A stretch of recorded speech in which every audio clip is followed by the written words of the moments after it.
No, but I think based on the big giant zero that they laid, I think people are actually going to tune in and see what the Giants are going to do. I think there's even talk about Jets. Or Jets, yeah. I think there's even talk about like Rex Ryan. They're like, oh, is this time up? You know? Maybe it is. But here's what's funny about the Jets. This is what's hilarious, right? Okay, so you mentioned in our Beating the Book segment about how Matt Castle, he could get benched, and are you sure you want to back that? And it's like, well, what about Sanchez? Could he get benched for Tebow? And the whole Tebow thing, on the Yahoo Fantasy Football Live show, our producer was like, can we tease Tebow? Can we get him in here? Because it's such a big, it's just such a big media topic, like non-football fans will get in it, right? But we're all like, no, we don't care. It doesn't matter. He's irrelevant. But, okay, so like the knock on bringing Tebow as a backup is the second Sanchez flails, everybody, all these religious people are going to be like, bring in Tebow. The whole world wants Tebow. But now the opposite is happening. They can't bring in Tebow because if they bring him in, there's no going back. Like, normally you could bring in your backup to like, hey, the guy's struggling, we're going to give him a breather and bring in our backup for a game.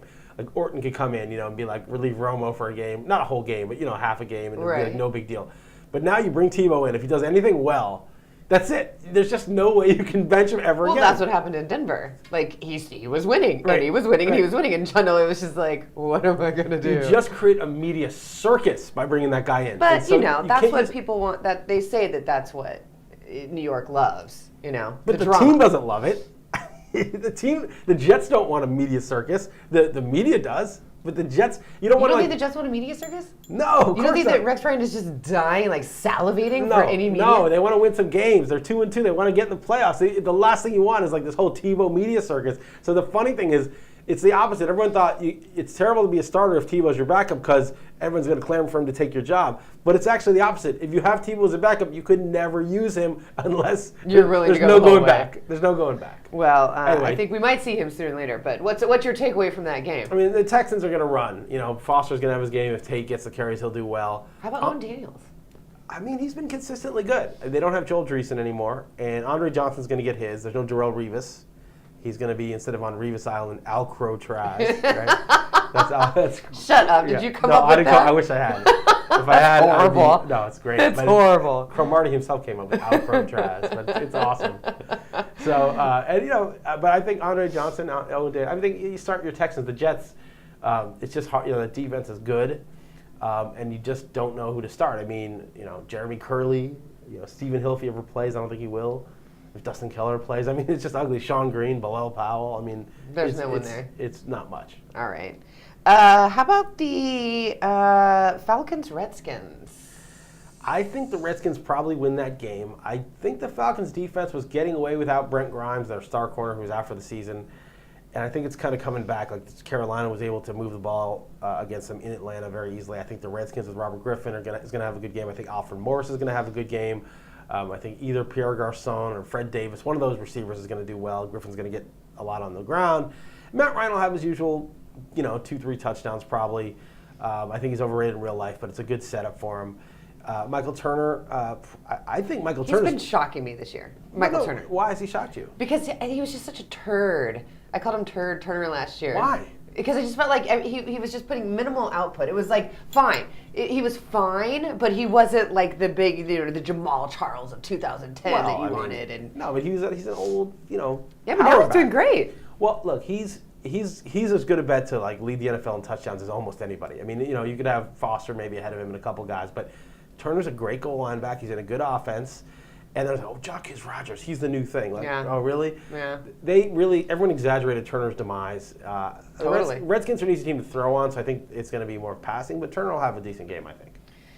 All right, then what do you think about the Bears and the Jags? What's going on over there with MJD? This will be a good test because MJD has been the rare player who's able to produce consistently on an abysmal offense. He led the NFL in rushing last year despite playing for the Jaguars, and that's hard to do. That means people are stacking the box. They don't respect Blaine Gabbert, and the Bears have a very good run defense. It's very tough to run against them. So you're probably going to start him, but 60 yards rushing you probably expect. If he does better than that, it's it's really good. The Bears defense is good. Maybe Justin Blackman got more involved last week. Someone to look at. Laurent Robinson got a second concussion.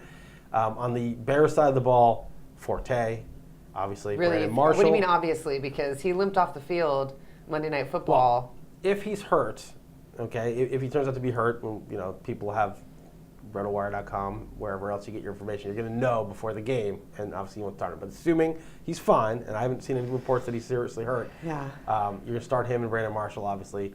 There's nobody else, really. Maybe Michael Bush if you're going to have some bye weeks, but that's it.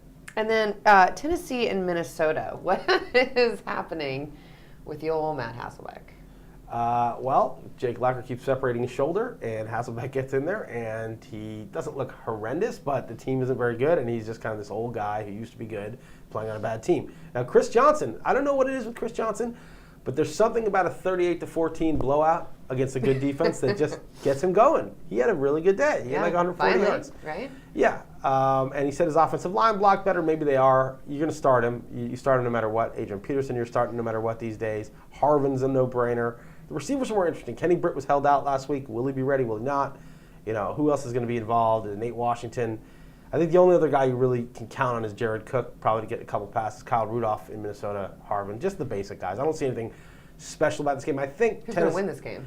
I mean, Minnesota's favored by about 5. I think probably Minnesota, but I think it's closer than that. I think it's 45-55. 45% chance Tennessee upsets them.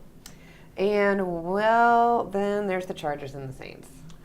This is the highest over-under on the board. This is 55. Okay? Really? And one good way to decide to set your fantasy lineup is you look at the Vegas totals, and whichever one's the highest, that means the most quarterbacks points. Most points are going to get scored in that game.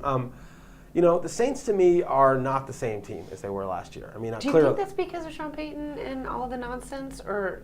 The offensive line's not as good right now. Okay, that's one thing. Okay, and Breeze is a little guy, and it's nicer if he has time to throw and kind of move around in the pocket and see and go through his progressions. Right, he's been a little bit rushed.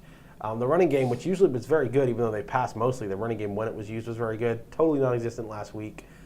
Pierre Thomas has still been good at times, but it's been Ingram's been terrible. Not that he was good last year, but it's really struggled. And the defense is probably the worst unit in the league, arguably at least. And so. The Saints are favored by 3.5, which is interesting. Really? I mean, think about how little respect the Chargers are 3-1. They're going to New Orleans. And Maybe this is just the Saints still have respect from last year. Anyway, you start all the principals in this game. What about Ryan Matthews? You start him. Jackie Battle may start. He may get some goal line carries. It'll be like Tolbert. That was nonsense. Well, Matthews fumbled, and Norv Turner's getting tough now. He's sending a message. But Jackie Battle got the start. Yeah, because Matthews fumbled, and Turner wanted to send a message. Norv Turner, after 15 years as a head coach or whatever it is, been the softest head coach in the league, is now sending a message. And to whom? Ryan Matthews. I mean, he's just so random, but it is the case. Ryan Matthews. Yeah, but I would still start Matthews. I think that this is a matchup you can't bench him for. And then finally, let's just Monday Night Football. Just because, we already covered it. Texans and the Jets. That was Monday night. Yeah, that's the big. You cannot bench Sanchez unless you're going to bench him permanently, and that's always a very drastic choice. All right, I'm looking for some Tebow time in Week 5. All right, well, I like the circus. I hate the Jets, so I hope there's a big circus too. Awesome. This is RotoWire TV.